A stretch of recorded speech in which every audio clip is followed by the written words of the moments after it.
Resident Evil 4 Remake.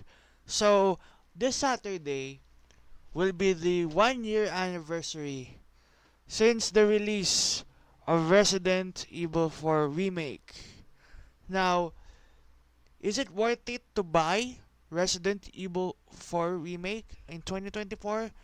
My answer is yes, it's still worth it because this game is the absolute best remakes in the history of Resident Evil. Okay, there's nothing beats the original, but if you ask me, Resident Evil 4 Remake is one of the best Resident Evil games out there. And to be honest, there's nothing changed to the story. It's still the same story as the original. The only difference is the graphics and has a parrying system.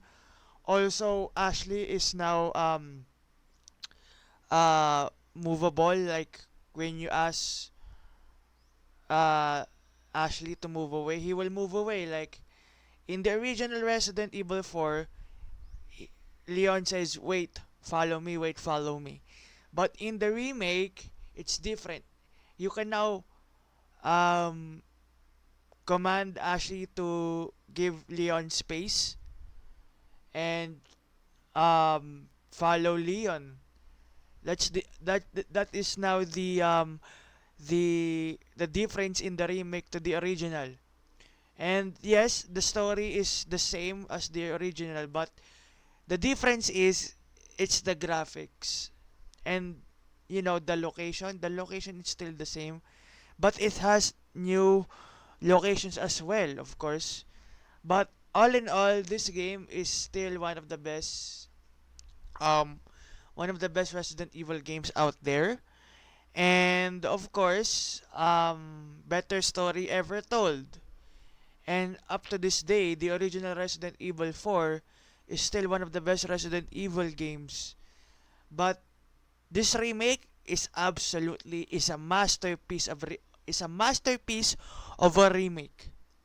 And I commend Capcom for doing this. And of course, it has DLC. It's separate. The DLC is separate compared to the original Resident Evil 4.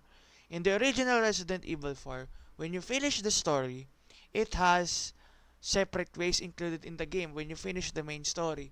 But in the remake, it's different. When you finish the story, um, it has the unlockables. Of course, you have to purchase in the extra content shop.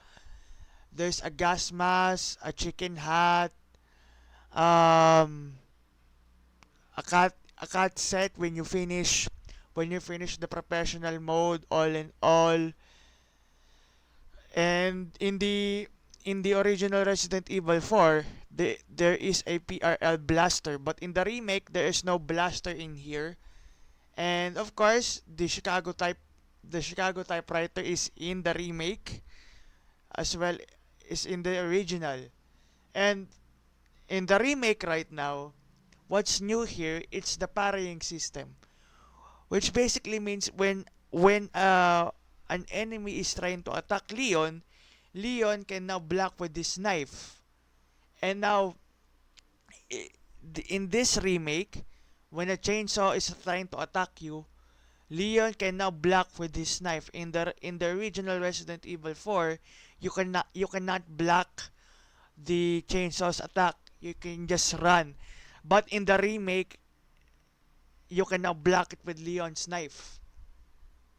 And that is the difference between the remake and the original. Although there's nothing beats the original is still legendary. But all in all, the remake is still one of the best games in the history of the Resident Evil franchise. And I commend Capcom for doing this. And I hope Capcom will remake another Resident Evil game in the near future. As of now, Capcom has no announcement yet on what Resident Evil game of they're going to be remake. But yes, I recommend you to buy Resident Evil 4 remake. It's still one of the best Resident Evil game, and the story ever told is a masterpiece. It has an amazing graphics, awesome visual, awesome gameplay mechanic and uh, awesome um, awesome features. But all in all, of course, Ashley is still a pain in the ass.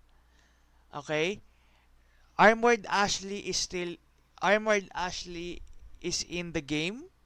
If you finish the game by hardcore mode. Now, every mode in Resident Evil 4 Remake, you need to finish by an hour or less than an hour to get an S plus rank.